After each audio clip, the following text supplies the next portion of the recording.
Good morning everyone. আজকে রান্না করব রুই মাছ ফুলকপি দিয়ে। তো দেখো আমি মাছটা ভালো করে ধুয়ে নিয়েছি। তো এতটা মাছ আমার লাগবে না, কিছুটা সরিয়ে রাখবো। তো মাছটা একটু নুন হলুদ মাখিয়ে নেব।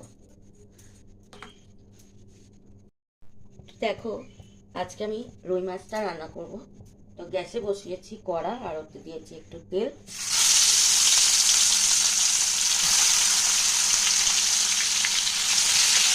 মাছগুলো ভেজে নেব।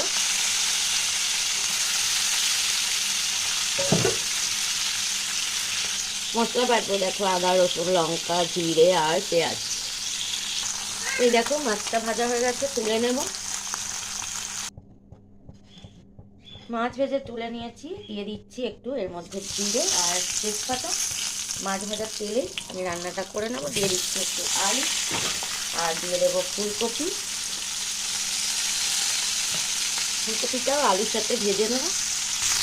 তো দেখো ফুলকপি আলু অনেকটাই ভাজা হচ্ছে, এবার আমি দিয়ে দেবো একটু নুন, আর দিয়ে দেবো একটু হলুদ, আর দিয়ে দেবো মশলাটা যেটা আমি রেখেছি। হলুদ দিয়ে দিলাম 1 চামচ, ছোটো চামচের 1 চামচ। এবার দিয়ে দেবো এই মশলাটা।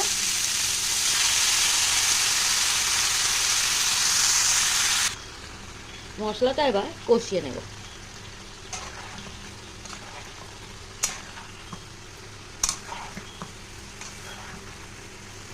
তো একটু কাশ্মীরি লঙ্কার গুঁড়ো দিলে বেশ কালারটা ভালো হয়।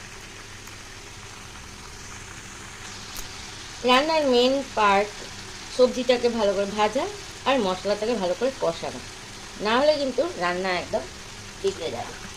তো ভালো করে ফুলকপি আলু ভেজে আমি এখন মশলাটাকে কষাচ্ছি। দেখো কতটা কমে গেছে কষাতে কষাতে। তো কড়াটাও একটু ছোট, আর কদিন ধরে না আমার যে স্ট্যান্ডটা ঠিক করে লাগানো হচ্ছে না, বুঝতে পারছি না। আমি বোধহয় উল্টো লাগাচ্ছি ফোনটাকে স্ট্যান্ডের মধ্যে, যার জন্য আমার একটু রান্না করতেও অসুবিধা হচ্ছে। তো অনেকের তো ক্যামেরাম্যান আছে, ধরে দাঁড়িয়ে থাকে আর তারা রান্না করে, মানে ফোন ধরে দাঁড়িয়ে থাকে আর কি। আর আমি তো স্ট্যান্ডে লাগিয়ে রান্না করি। তো দেখো বন্ধুরা, যদি ভালো লাগে অবশ্যই একটা লাইক কমেন্ট করো, আমার পাশে থেকো। আশা করি সব বন্ধুরা আমার পাশে থাকবে। দেখো মশলা প্রায় কষা হয়ে গেছে। এবার আমি একটু দেখবো মশলার কাঁচা গন্ধ আছে কিনা। প্রায় হয়ে এসছে কষা মশলা। এবার আমি দিয়ে দেবো অল্প জল। আর ফুলকপি কিন্তু আমি ভাপিয়ে নিয়েছি আগে।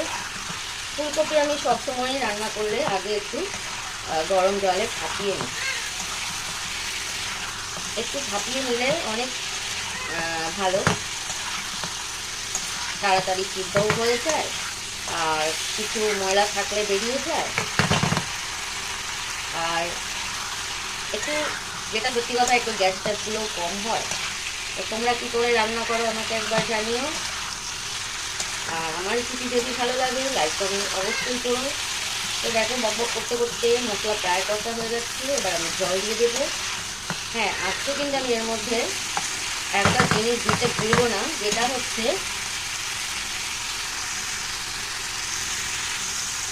যেটা হচ্ছে কোনটা চালু হয়েছে কিনা, চিনি। আজকে একটু চিনি দেবো। একটু চিনি না দিলে না ফুলকপিটা ঠিক জমে না। একটু চিনি দিয়ে দিয়েছি। তো দেখো মশলা একদম কষা হয়ে গেছে। তো এবার আমি দিয়ে দেবো জল। তো এই দেখো দিয়ে দিয়েছি জল। একটু দেবো গরম মশলা। যেহেতু ফুলকপি আলু আর কপি সিদ্ধ হয়ে গেছে, তাই আমি দিয়ে দেবো মাছগুলো। আস্তে করে মাছগুলো দিয়ে দেবো একটু ঝোলে ডুবিয়ে। তো দেখো মাছগুলো দিয়ে একটু আমি এইভাবে উল্টে দেবো, যাতে মাছে ভালো করে ঝোলটা ঢোকে।